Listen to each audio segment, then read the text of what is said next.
In this episode, we discuss California's move to raise the minimum wage to $20 an hour for fast food workers at large chains. We'll discuss policing in America in light of the Sonia Massey shooting, and we'll react to the theory that's been making its rounds around the scientific community that our known universe may just be the inside of a black hole.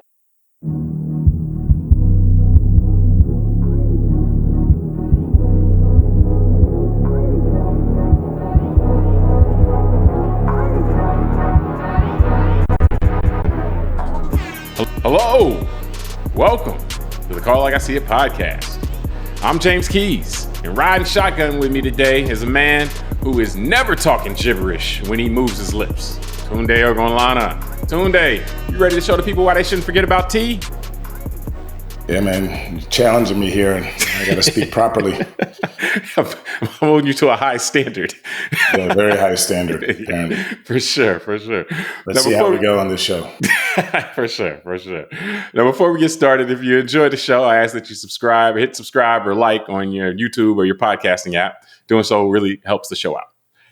Now, I'm recording this on July 30th, 2024. And Tunde, a few months back, April 1st to be exact, California raised its minimum wage for fast food workers that work at restaurants of chains that have more than 60 locations. And they raised it from $16 to $20 an hour, 16 being the baseline minimum wage, and that these larger chain workers, it's up to $20 an hour now.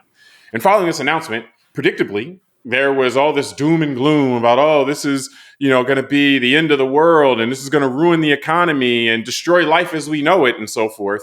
And, now miraculously, we're a few months in and the world is still spinning, and, actually employment in California fast food restaurants is at a record high, which suggests that maybe we need to let these things play out a little bit sometimes and get some more data and not kind of live in the land of speculation, which it seemed like people wanting to short circuit this just said, hey, this isn't going to work because this theory or that or my belief or whatever. So I want to talk both the what California did, the mechanics of it as far as the $20 an hour, and then how it only applies to certain workers, and then also this reaction. So just your thoughts, on the minimum wage raise and also the pessimistic reaction. We can address them sequentially, but what were you thinking when you saw this? I think a lot, but the fact you just said that people want to live in a land of speculation threw me off a bit, because I was like, wow, that's pretty true. With well, everybody's 100% sure what's going to happen. Yeah, I know. Whenever exactly. we do anything, Well, and it's interesting, because in preparing and reading for this, I was kind of like, in a certain quaint way, I was kind of thinking like, oh wow, this is what politics used to be like fighting over the spoils, how the spoils between labor and capital will be split, and organized capital trying to lobby the government, and organized labor trying to lobby the government for their goodies, right? And here we're talking wages. It still is just about that. Now they just don't argue it directly; they argue it through different means and culture and stuff like that. But the argument, the point is still the same.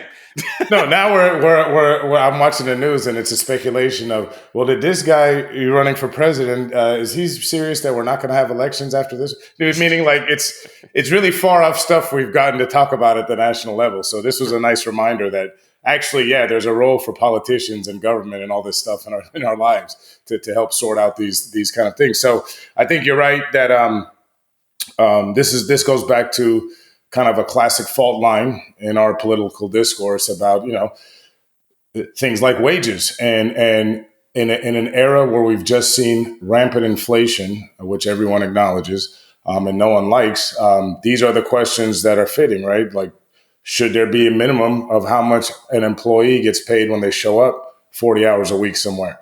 And so, I think that it's a valid conversation. And I think you're right. In reading, just preparing, there was some business interest groups in California that were making the case that this is going to, cause this massive layoffs and all this. And then to your point, we haven't seen that based on the data so far. And I think one thing that I realized just in my own experience going to fast food restaurants is I think automation is probably a bigger risk to the health of employees than any of this wage argument, but I recognize that the capital side is always going to see an increase in wages as a threat. Yeah, yeah. I mean, the automation argument that was thrown out, some of the arguments that were thrown out, you said, were the mass layoffs, closing locations, automation. The automation one is always a trip to me, though, because they make that argument. The people that are saying you shouldn't raise the minimum wage because more automation will come, make the argument as if, but for, if you don't raise the minimum wage, they won't automate. Like they won't It's automate like, anyway. yo, bro, if the automation is there, the automation is coming regardless. Yeah. And so that's not a reason to not raise the minimum wage. To me, I was really interested in the way they implemented this, because saying, okay, so I think the key factor is that it only applies for workers at fast food restaurants with more than 60 locations. And so what it's targeting there basically is, once, if you are a business owner or you're running these locations and you have that many locations, the more locations you have, the more you can take advantage of economies of scale, and you can keep costs down in other areas. Normally that money would be pocketed. And so they're saying, okay, well, as you are able to take advantage of more economies of scale, we want you to give more of that money to your workers. And that seems like a nice approach, because that also helps smaller businesses that don't have 60 locations.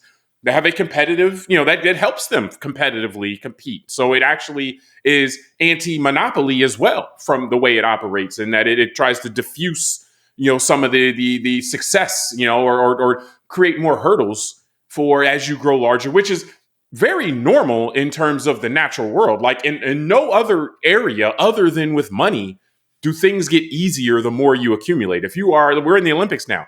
As you become a high-level sprinter or a high-level swimmer, the higher up you go on the rung, the harder it is each incremental improvement becomes.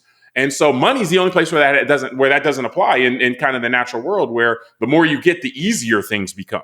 And so I don't think it's a bad approach. And I think you have to weigh the alternative, like this doom and gloom, and people are saying, oh, well, this is going to be, again, the end of life as we know it. Well, what's happening now isn't all, flowers and sunshine. Like right now, we have a situation where you have the massive working poor, people who work for a living and don't make enough money to support their family. Those people then need more state assistance. So the government has to kick in to help people that are working. And so I would say you're weighing consequences against that. This situation where we have massive working poor, we have people who aren't earning enough, and then therefore are needing more state assistance. We're trying to say, okay, let's make it so the people that are working make enough money to support themselves, a living wage, and then they don't need state assistance for the basics of life. And that's what we're really weighing here is can we set up a system where working people, the people who are working that are motivated and all that stuff, have enough to live have a livable life, And so I think when you weigh it against that, it makes a lot of sense that this would be an objective and an approach to try. Yeah, and I think one of the things, because as you're saying it, it's like there's always good arguments when you break them down for these things. I'm thinking about, like you're saying, the article, one of the articles I read on this made a good point, because we don't live in California, but it reminded me that California notoriously has one of the highest costs of living in terms of a state in the United States, and that a lot of fast food workers have to take second jobs to make ends meet. Let's hope they're taking second jobs. Maybe some of them are doing criminal stuff, to make ends meet, or doing something else.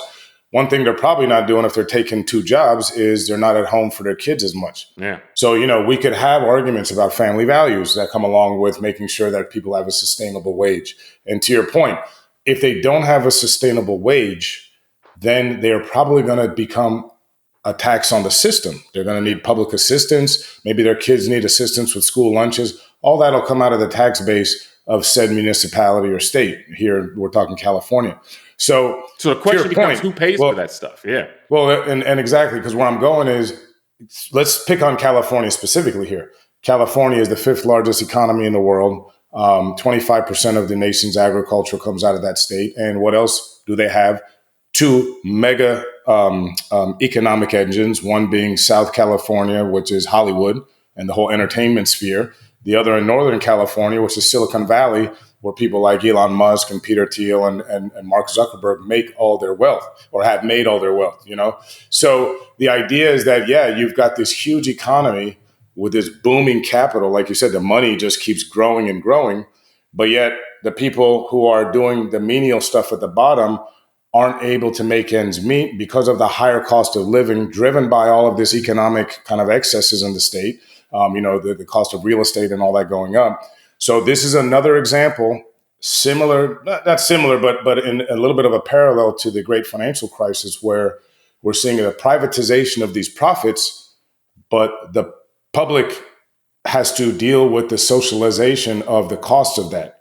And maybe in the great financial crisis, it was, and since then, this zero interest world and low taxes was, we as a taxpayer are funding deficits because we're not raising money for the treasury at a national level in a way that we could. At a state or local level, what's happening is places like Silicon Valley are printing trillions a year. Hollywood's at hundreds of billions, maybe a trillion a year. But, they're clearly the state with their high state tax is taxing everybody from the top to the bottom for that. So again, I'm not here to advocate some sort of 70, 80% tax scheme or anything like that. I'm just saying these are actual real conversations that we need to have as a society. And where's the recognition that what we're doing right now can be improved on. And if you're going to do that, then you have to try different things. The dogma that you see, or kind of the orthodoxy that you see, that raising the minimum wage hurts businesses, causes closures and all that stuff. I'm sure there's some, like, you can find some isolated examples of that. And I'm sure if you do it in a way that's ham-fisted or that isn't targeted, can create those kind of outcomes. Yeah. But it reminds me a lot of, like, in a sports analogy, there's been an orthodoxy, there has been, like in basketball, where, a jump shooting team can't win the championship. Or football, you got to establish the run, winning teams have to establish the run and stuff. These are things we've seen upended in the last, 10, 20 years, where, the NBA team has just won the championship, shot more threes than any team ever, and, with football, it's quarterbacks that drive everything. It's not, running backs are, kind of considered dime a dozen these days. And so, what you're seeing is that when people are open-minded to try stuff, sometimes you see other ways of doing things that can be better, can be improvements on what we're doing now. And again, if we can acknowledge that the way we're doing things now, like you said, these huge deficits our governments run, or our federal government's running, meaning the tax base isn't broad enough, and or we're spending too much money, probably both, like, we can improve upon what we're doing, and to just start taking, just with speculation, start taking all these things off the table. Like, we can't do this, can't do that, can't raise the minimum wage, can't do that because, if we do that, then I'm just sure this, and this will happen. And it's like, well, hold up. That's the land of speculation. Let's try it. And like California did here, let's try it in a targeted way and say, okay, we don't want to put this burden on somebody who's going to just go open up a burger shop. Like Tunde wants to open a burger shop. You're not going to, this doesn't apply to you. It's like, you're going to do the normal minimum wage. But for the person that burger shop will fail because I'll eat all the burgers now. But that's a whole different story. Get too much on your own supply. So it seems like, and again, this is the way to do it in a targeted way, saying, okay, well, you of more than 60 locations, you have other ways that you can save money. So since you do, let's kick some of that money to the workers and let's see what happens here. And so I commend it. Ultimately, I think that it's a good thing. I think that we need more of this and less of shutting these things down on the conceptual level because certain people, and I mean, this goes back to the whole idea of Warren Buffett saying that there is a class war and my class won, because this is another one of those things. It's the monopoly on ideas. And then say, okay, we're going to, if anytime somebody talks about minimum wage, we're going to trot out all of these people that are just going to say how bad it's going to be and how it's never going to work and so forth, with the goal of that people won't even try it, and then, because the worst scenario there would be for people to try it and it works. And then it's like, well, hold up, maybe we should do this in more places. Let me jump on that, because we have accepted, it's kind of like the word memes, like in this kind of the internet and all that, is we've accepted these kind of cultural memes for me and you's whole life, because we're in our mid 40s. But these are things that have been around pretty much since early 80s, right? And it's trickle down economics. It's this kind of idea that tax cuts create jobs. Correct. And so where I'm getting at, because as you're talking, it reminds me, we did that in 1980-ish, right? That period where the country was going a certain way ever since, let's say, the 30s, right? And the society was convinced, hey, why don't you try this new thing? And this is where I'm saying that there is somewhere in all this a healthy equilibrium that naturally should get revisited every few years, like talking now for things like inflation, right? Yeah. Maybe in 2009, I think, is when the federal government had a $7.25 minimum wage. Maybe back then that was appropriate. Today, I don't think anyone would agree that $7 an hour is sustainable in 2024 after all. Especially after the trillions of dollars they've printed since then. Yeah, and that's what I'm saying, just the cost of living. So it's natural that the business community, the business class should not get hyperbolic and really defensive every few years when these things come up. And then that's what I'm saying. Like, it makes me realize that you're saying, like, yeah, the society once was when in 1980, when Ronald Reagan was being inaugurated, I guess in 81, the top tax rate was 73%. I'm sure that there was probably a decent argument at that point that, yeah, if you kind of lower that a bit, lower it down to 40 or something, you're going to open up all this capital. Wealthy people will invest their money. They'll make more, blah, blah, blah, pay dividends. People pay taxes on that. There's probably a good argument for that. But now we're at a point for the last 40 years plus that the top rate's been argued. I mean, we have literally years of arguments between 37 and 39% on the top bracket. So that 2% isn't really probably making a difference. So again, to your point, we need to be creative on how to solve these. And I think you make a great point that, because the way I see it is, yeah, the society gave certain people in leadership in the early 80s an opportunity. Let's try something new. Let's try something. And we all bought into it and believed it. Trickled down. Oh yeah, you cut taxes, growth will happen, and all that. And growth did happen in the 80s. But then you have recessions and other things. So they needed to bring in the Keynesian economics where government had to spend at certain times. But what they forgot to do was the other side of the revenue. And so we've had 40, 45 years of this experiment, and we can look back and poke holes in some of the assumptions that were given to the American people back then. That doesn't mean that we got to go socialist or communist, but it means that we need to be creative. Like, and that's kind of I think you're really onto it. But the thing is that we have to be honest about how that worked and how that didn't work. And that's what we're exactly. That's my point. Yeah, like we can poke holes at it without being called communists, right? Like in social. Correct. Well, because be capitalists and just say we got to improve on this. Yeah, exactly. We're looking for improvement. How can we make this things a little bit better? How can we make the system work a little bit better? How can we make it so that we don't run into huge deficits, or that we can try to maintain, keep inflation under control? Like all of these different factors that we're trying to keep under control. Like, we've tried a certain approach for a few decades, and we got to be honest about where that's worked and where that hasn't, and then be open to trying other stuff and maybe combining some of the things we've learned over the last 40 years with things we learned in the 40 years before that. And so what we're seeing here, though, is that just a knee-jerk resistance to the idea of changing anything. Like, and it shouldn't be lost on people that, yeah, Reagan tried something, and Reagan, from a peacetime standpoint, borrowed more money, ended up, running deficits and borrowing more money than any president had before him in peacetime. And so what he was doing was still trying to get something kick-started. It wasn't like he just cut these taxes and the economy took off. He had to borrow money to keep the things afloat then, and more than presidents had before him. And so there are things we can learn from all this, but again, we got to be honest about it. And this goes to your point that you started with. Like, if our politics are all about, trivial stuff, then maybe we don't even get to these discussions. All you need to do is publish a couple things, throwing out trivial arguments about with speculation and stuff like that, and you can shoot these things down. It didn't work in California.